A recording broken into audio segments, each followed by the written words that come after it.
ଆର ଆଙ୍ଗୁଳ ଆମ ଯାଉଛି ଆଉଛି ଯାଉଛି ବାର ଆସୁଛି ବାର ଇଏ କୋଉଠୁ ଯାଉଛି 50 ପବନ ମାନେ 12 ପବନ କୋଉଠୁ ଆସୁଛି ଯାଉଛି। ଦାନ୍ତୁ ମୋ ଏପିସୋଡ ମୋଟେ ଦେଖୁନୁ କି ମୋଟେ ଜାଣୁନୁ ଖାଲି ମିଛରେ କହୁଛୁ ଦେଖୁଛୁ। ଆଜ୍ଞା ଦେଖୁଛି କୋଉ ଏପିସୋଡ ମୋଟେ ଏ 12ଟା କଣ ବୋଲିକି ମୁଁ 5-10 ଥର ଖଣ୍ଡ କହିସାରିଲେଣି ତୁ ତାକୁ ଏପିସୋଡ ଦେଖୁନୁ ମତେ ପୁଣି ପଚାରୁଛୁ ଏ ପ୍ରଶ୍ନ ପଚାରିଥାନ୍ତୁ ନା ଦେଖିଥିଲେ। ଗୋଟେ କଥା ହଉଛି ସିଏ ଆଜ୍ଞା 50 ଷଡଚକ୍ରରେ 50 ବର୍ଣ୍ଣ ଇଏ 12ଟା ହଉଛି ମାତ୍ରା। ଇଏ ଆଜ୍ଞା 12ଟା ମାତ୍ରା ତତେ 1000 ଥର ତ ମୁଁ ଛାଡିଲେଣି ୟୁଟ୍ୟୁବ ରେ। ହଁ ହଁ ଆଜ୍ଞା ହଁ ଇଏ କହିଛନ୍ତି ଯେ ପବନ ଟା ଆମେ କୋଉଠୁ ଆସୁଛି କୋଉଠି ଯାଉଛି। ପବନ କୋଉଠୁ ଆସୁଛି ଗୁରୁ କଲେ ଜାଣିବୁ। ଆଜ୍ଞା ଏଇଟା ଆଜ୍ଞା ଟିକେ ପଚାରୁଥିଲେ ପବନ ଆମର ହଁ କୋଉଠୁ ଆସୁଛି। ପବନ କଥାଟା ସେ ଗୁରୁ ଘର ପାଠ ଗୁରୁ ନ କଲେ କହିହବ। ଆଜ୍ଞା ମାନେ ହଉ ଆଜ୍ଞା ଆମେ ବୁଝି ପାରୁନଥିଲୁ ଯଦି 50 ଷଡଚକ୍ର ଭିତରେ ରହିଲେ ଏଇ ଯୋଉ 12 ପବନ ଯାଉଛି ଆସୁଛି କୋଉଠୁ ଯାଉଛି ଏଇ ଭିତରୁ ଏଇ 50 ରୁ ବାହାର ଯାଉଛି ନା ଇଏ ଅଲଗା ବାର ବୋଲି ଏଇଟା ଆଜ୍ଞା ଟିକେ ବୁଝ। ମାତ୍ରା ସିଏ 50ଟା ବର୍ଣ୍ଣ ସିଏ ଅଲଗା ଇଏ ଅଲଗା ଏଥିରୁ କଣ ସିଏ ଯାଉଛି। ଆଜ୍ଞା ଆଜ୍ଞା ଇଏ ଜାଣିକି ଅଲଗା ବାହାରୁଛି ଆଉ। କରେ ଆକାର ଦେଲେ କା କରେ ହସେଇକାର ଦେଲେ କି। ଆଜ୍ଞା କଟା ଗୋଟେ ବର୍ଣ୍ଣ ହସେଇକାରଟା ହେଲା ମାତ୍ରା। ଆଜ୍ଞା କଣ ବୁଝିଲୁ ନା ସେ ହସେଇକାରେ ଦୀର୍ଘିକାରେ ହସଉକାରେ ଦୀର୍ଘଉକାରେ ଏଗୁଡାକ ସବୁ ମାତ୍ରା କଣ। ଆଜ୍ଞା ଏ ମାତ୍ରା ଅଲଗା ବର୍ଣ୍ଣ ହେଲା ଅଲଗା। ଆଜ୍ଞା ତେଣୁ ବର୍ଣ୍ଣ ଧିରେ ମାତ୍ରା ଯୋଗ ହେଲେ ଶବ୍ଦ ହୁଏ। ହଁ ଆଜ୍ଞା ଏଇ ହଉଛି କଥା। ବାପା ଆଉ ଗୋଟେ କଥା ଯୋଉ ଆମର ଭୀମ ଭୋଇ ଲେଖିଛନ୍ତି ଏକାକ୍ଷର ପାଦ ଚିହ୍ନି ଭଜୁଛନ୍ତି ବ୍ରହ୍ମଜ୍ଞାନୀ। ଏକାକ୍ଷର କହିଲେ ଗୋଟେ ଅକ୍ଷର ନା କଣ ଆଉ ଗୋଟେ ଅକ୍ଷର ସାଙ୍ଗେ ମିଶି କେବଳ ଗୁରୁ କହିବେ ଅନ୍ୟ କେହି କହିପାରିବେନି। ଆଉ ଯଦି ବାହାର ମତରେ ଏକାକ୍ଷର ଜାଣିବୁ ଏକାକ୍ଷର କେବଳ ଓଁକାରକୁ କୁହନ୍ତି। ଆଜ୍ଞା ଓଁକାର ହଉଛି ଏକାକ୍ଷର। ଓଁକାର ବାପା ଓଁକାର ଏକାକ୍ଷର ଓଉ ତିନି ଅକ୍ଷର ତ ଲାଗୁଛି ହଁ ସେଇଥିରେ। ତିନି ମିଶିଲେ ଓମ୍ ହେଇଯିବ।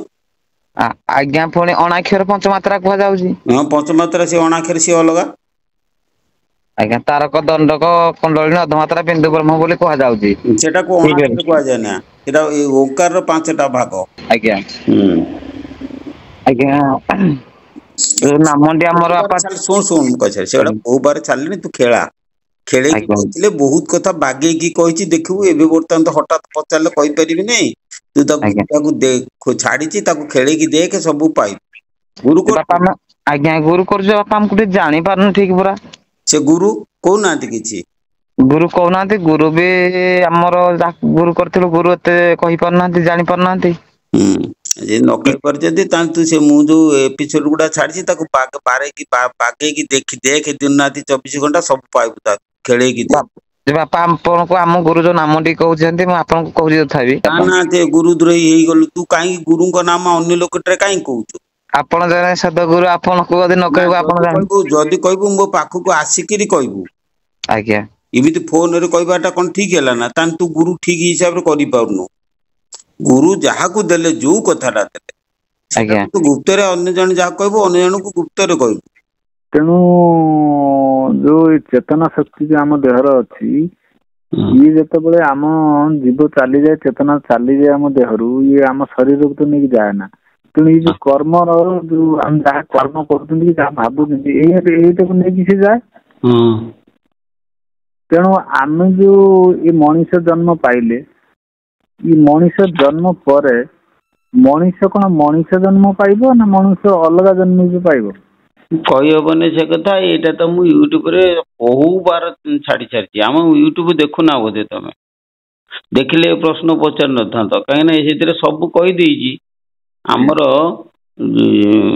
ଯେତେବେଳେ ତମେ ଜୀବ ଯାଉଛି ଏ ଆଜ୍ଞା ଯିବ ଗଲା ବେଳେ ଯାହାକୁ ଦେଖିଥାଏ ଡୋଳେ ଭୟ ଚିନ୍ତି ତାର ରୂପ ଜନ୍ମ ହେଇଗଲି ସେ ସ୍ୱରୂପ। ଆଜ୍ଞା ହୁଁ ଯିବ ଗଲା ବେଳେ ଯାହାର ଲାଷ୍ଟ ପଏଣ୍ଟରେ ଯୋଉ ରୂପ ଦେଖିଥିବ ସେଇ ରୂପ ନେଇକି ତମେ ଜନ୍ମଗ୍ରହଣ କରିବ। ଆଜ୍ଞା ଆଉ ଏଥିର ଅସୁବିଧା କଣ ଆଉ ସେ କଥା ବାବା ଶୁଣ ପଛରେ ବୁଝିବ ତମେ ଆଗେ ମନ ସ୍ଥିର କର। ଆଜ୍ଞା ମନ ଥିର କର ସବୁ ଗୁଡାକ ହେଇଯିବ ଜାଣିପାରିବ ବଳେ। ହଁ ଜାଣିପାରିମୁ ଯେ ଆଉ ଗୋଟେ କଥା ବାବା ଟିକେ ଶୁଣନ୍ତୁ ମଣିଷ ମନେକର ଯାହା କର୍ମ କଲା ହୁଁ ମନେକର କର୍ମ ଖରାପ କଲା ହୁଁ ଖରାପ କଲା ଦୀକ୍ଷିତ ହେଲା ନା କୌଣସି ଗୁରୁଙ୍କର ଦୀକ୍ଷିତ ହେଲା ନା ଜାଣି ପାରିଲା ନା କର୍ମ ଖରାପ କଲା ପଶୁ ଭଳି କର୍ମ କଲା ହୁଁ ସେ ଆର ଜନ୍ମକୁ ଏଇ କର୍ମର ବୀଜ ଗୁଡିକ ସବୁ ସଂସ୍କାର ରୂପରେ ତା ଠେଇ ରହିବ। ହଁ ରହିବ ଏବଂ ସେ ସେଇ କର୍ମ ବୀଜ ନେଇକି ପୁଣି ଜନ୍ମଗ୍ରହଣ କରିବ ସେଇ ହିସାବରେ। ଆଉ ଯଦି ମନେକର କୁକୁର ଜନ୍ମ ପାଇଲା ସେ ଦଣ୍ଡ କେମିତି ପାଇବ? କୁକୁର ଜନ୍ମ ପାଇଲେ ସେ ଦଣ୍ଡଟା ତାର ରହିଲା, ପୁଣି କେତେ ଜନ୍ମ ପରେ ପୁଣି ଏମିତି ଜମି ବୁଲି ବୁଲି ବୁଲି ବୁଲି ପୁଣି ଯେତେବେଳେ ଆସିବ ପୁଣି ଦଣ୍ଡ ପାଇବ। ଓହୋ, ତାମାନେ ସେ ଯୋଉ ଦିନ ମଣିଷ ଜନ୍ମ ପାଇବ ସେ ଦଣ୍ଡ ସେଇ ଦଣ୍ଡ ହଁ, ସେ ଭୋଗିବ। ରହିଥିବ ତାର, ହଁ। ସେ କେବେ କୁଆଡେ ଯିବନି, ସେ ରହିଥିବ।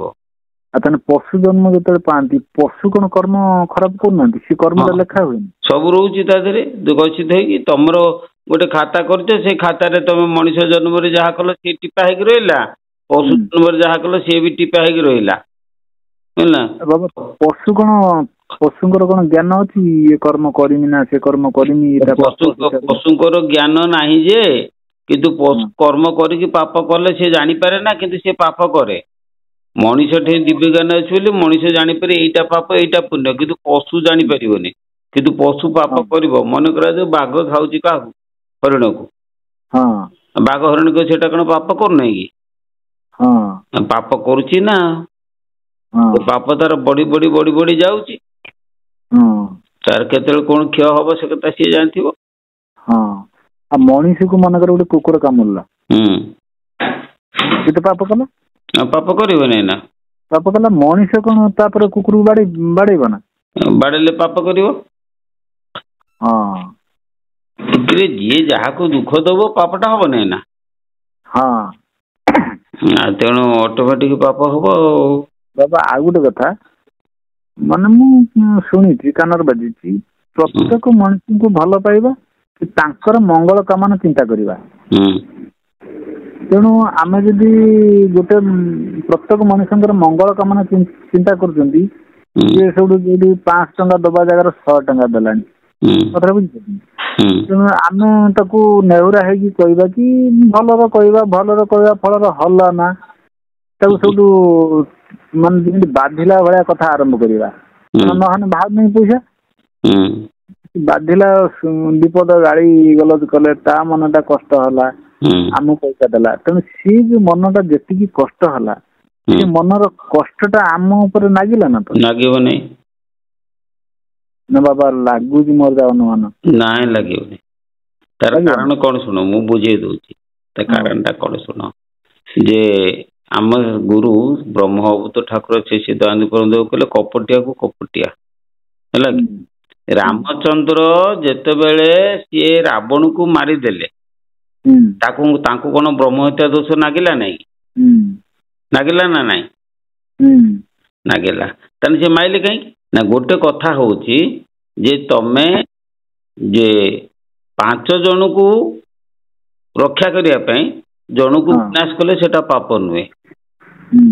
ବୁଝିପାରୁଛ କି? ଦୋଷୀ ଦଣ୍ଡ ଦବା ପାଇଁ ହେଲେ ସେଟା ପାପ ନୁହେଁ। କପଟିଆକୁ କପଟିଆ, ଯେପର୍ଯ୍ୟନ୍ତ ଅଭିମନ୍ୟୁ ଯୁଦ୍ଧ ଚାଲିଥିଲା, ଅଭିମନ୍ୟୁ ବଧ ନ ହେଇଥିଲା ସେ ପର୍ଯ୍ୟନ୍ତ ନ୍ୟାୟ ଥିଲା।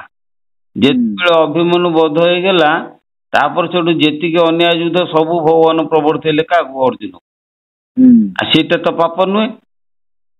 ତେଣୁ ଗୋଟେ କଥା ହଉଛି, ତମେ ଜଣକୁ ଦଣ୍ଡ ଦବ, ହେଲା, ମନେ କରାଯାଉ ତମ ଠାରୁ ଜଣେ ଲୋକ କିଛି ଟଙ୍କା ନେଇଛି, ହେଲା, ତମେ ତାକୁ ଯେତେବେଳେ ଦଣ୍ଡ ଦେଲ, ସେ ଦଣ୍ଡଟାକୁ ସିଏ ଅନୁତାପ କଲା ନାହିଁ। ଯଦି ତମେ ଗୋଟେ ଦୁଃଖୀ ରଙ୍କି ଲୋକକୁ ତାକୁ ପର ମନ ମାନସିକ ପୀଡା ଦେଇକି କିଛି ଦଣ୍ଡ ଦେଲ ନିର୍ଦ୍ଦୋଷ ଲୋକକୁ, ସିଏ ଅନୁତାପ କଲା, ସେଇ ଦୁଃଖ ଅନୁତାପଟା ତମକୁ ପାପ ଲାଗିଲା। କିନ୍ତୁ ଯୋଉ ଲୋକଟାକୁ ତମେ ଦଣ୍ଡ ଦେଲ, ତମଠୁ ଜିନିଷ ନେଇକି ଦେଲା ନାହିଁ, ତାକୁ ଦଣ୍ଡ ଦେଲେ ସିଏ ଅନୁତାପ କଲା ନାହିଁ। ସେ ଅନୁତାପ କାହିଁ କରିବ? କାହିଁକିନା ସେ କର୍ମ କରିଛି ନା ସେଇ କର୍ମଟା। ତେଣୁ ସେ ଅନୁତାପ କଲାନି। ଅନୁତାପ ହିଁ ପ୍ରାୟଶ୍ଚିତ୍ତର କାରଣ। ସେ ଯେତେବେଳେ ଅନୁତାପ ନ କଲା, ତାର ପ୍ରାୟଶ୍ଚିତ ହେଲା। କଣ ବୁଝିପାରିଲେ ନା? ତମକୁ କାହିଁ ପାପ ଲାଗିବ? ତେଣୁ ସତ ଆଉ ଗୋଟେ, ଆମେ ଏବେ ମଣିଷ ଯୋଉ କର୍ମର ଫଳ ଭୋଗ କରୁଛନ୍ତି, ମୋର ଯାହା ଅନୁମାନ ଏବେ ଯୋଉ କର୍ମ ଆମେ କରୁଛନ୍ତି ତା ଫଳ ଭୋଗ ବୋଧେ କରୁନାହାନ୍ତି। ସବୁ କରୁଛନ୍ତି, କରୁନାହାନ୍ତି କାହିଁ? ସେଟା ଆଗକୁ ଆସିବ।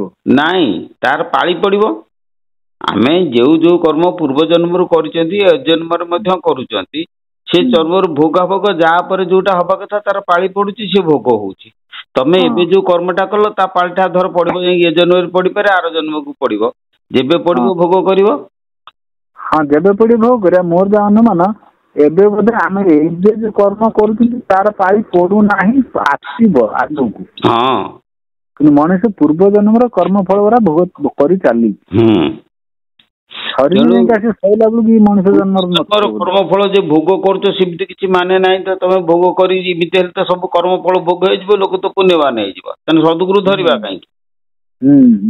ତେଣୁ କୌଣସି କର୍ମ ଫଳ ଭୋଗ ହଉନି, ତାଙ୍କର ରହୁଛି, ଗଚ୍ଛିତ ହେଇକି ରହୁଛି ତାଠି। ସେଇ ଦୁଃଖ ଯନ୍ତ୍ରଣାରେ ସେ ପ୍ରାଣୀ ଛଟପଟ ହେଇକି 84 ଯୋନି ସେ ଭ୍ରମଣ କରୁଛି। ତେଣୁ ସେ ସଂସ୍କାର ଗୁଡିକ କଟିବା ପାଇଁ ହେଲେ ତମକୁ ସଦଗୁରୁ ଧରିବା ପାଇଁ ପଡିବ। ହଁ। ଆଉ ଗୋଟେ କଥା, ରାଧା ରାଧା କଣ କୃଷ୍ଣ ଯେ ଭଗବାନ କୃଷ୍ଣ ସେ ତ ଆମରି ଭଳିଆ ମଣିଷ ଥିଲେ। ମୁଁ କହିପାରିବିନି, ମୁଁ ସେଗୁଡା ଜାଣିନି। ରଖ।